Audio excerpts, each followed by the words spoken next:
Hello viewers, నేనైతే colourful fried rice చేద్దాం అనుకుంటున్నాను. సో దానికోసం నేనైతే ముందుగా ఒక చిన్న క్యారెట్ కట్ చేసి పెట్టుకున్నాను. అలాగే ఒక చిన్న క్యాప్సికమ్, గ్రీన్ క్యాప్సికమ్, అలాగే ఒక చిన్న రెడ్ క్యాప్సికమ్, కొంచెం కొత్తిమీర, ఒక చిన్న ఆనియన్ కట్ చేసి పెట్టుకున్నాను. అలాగే కొంచెం కరివేపాకు అయితే తీసుకున్నాను.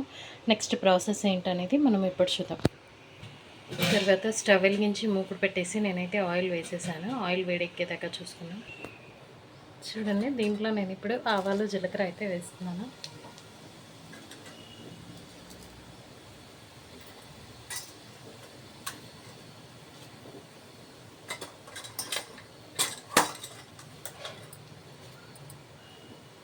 చూడండి, ఇవి ఇప్పుడు కొంచెం చిటపటలాడేదాకా చూద్దాం.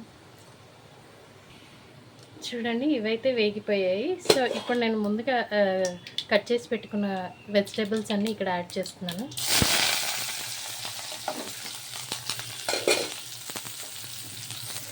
కొత్తిమీర మీరు కావాలి అంటే గార్నిష్ చేసుకోవచ్చు. నేనైతే ఇక్కడే వేస్తున్నాను, ఎందుకంటే పిల్లలు ఫ్రై అయిపోతే కనిపించవు, తింటారు. సో అలా అని ఇక్కడే నేను యాడ్ చేస్తున్నాను. చూడండి, ఇప్పుడు దీంట్లో నేను కొంచెం పసుపు అయితే వేస్తున్నాను. మళ్ళీ ఒకసారి కలుపుకొని కొంచెం ఫ్రై అయ్యేదాకా వెయిట్ చేద్దాం. చూడండి, ఇవైతే ఆల్మోస్ట్ ఫ్రై అయిపోయాయి. సో దీంట్లో నేను తగినంత సాల్ట్ అయితే వేస్తున్నాను.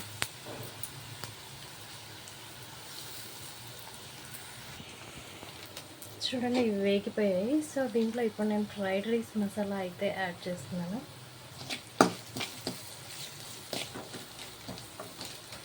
అలాగే ఇందులో మనం గ్రీన్ చిల్లీ అయితే యాడ్ చేయలేదు. సో దానికి కొంచెం రెడ్ చిల్లీ పౌడర్ అయితే యాడ్ చేస్తున్నాను అనమాట. చూడండి, ఇందులో కొంచెం రెడ్ చిల్లీ పౌడర్ అయితే నేను యాడ్ చేస్తున్నాను. చూడండి, ఇదంతా ఫ్రై అయిపోయింది. సో ముందుగా రైస్ అయితే ప్రిపేర్ చేసి పెట్టుకున్నామండి. సో రైస్ని అయితే ఇక్కడ యాడ్ చేసుకున్నాం. సో చూడండి, రైస్ని అయితే వేసేసి మొత్తం కలిపేసాను. సో ఇదొక 5 minutes వేడయ్యేదాకా వెయిట్ చేద్దాం. సో చూడండి, ఇదైతే వేడైపోయింది. సో దీన్ని స్టవ్ ఆఫ్ చేసి ఇప్పుడు మనం సర్వ్ చేసుకుందాం. సో చూడండి, కలర్ఫుల్ ఫ్రైడ్ రైస్ అయితే రెడీ అయిపోయింది. సో దీంట్లో నేనైతే ఏ సాస్లు యూజ్ చేయలేదన్నమాట. సాస్లు అనేవి వాడటం అంత హెల్దీ అయితే కాదు. సో వితౌట్ సాసెస్ ఈ ఫ్రైడ్ రైస్ అయితే నేను చేసేసాను. ఇది చాలా చాలా టేస్టీగా ఉంటుందండి. పిల్లలు అయితే ఇష్టంగా తింటారు. సో ఇలాంటి రెసిపీస్ కిడ్స్ లంచ్ బాక్సెస్లోకి అయితే చాలా బాగుంటాయి అన్నమాట. పిల్లలు మరీ మారం చేయకుండా ఈజీగా తినేస్తారు.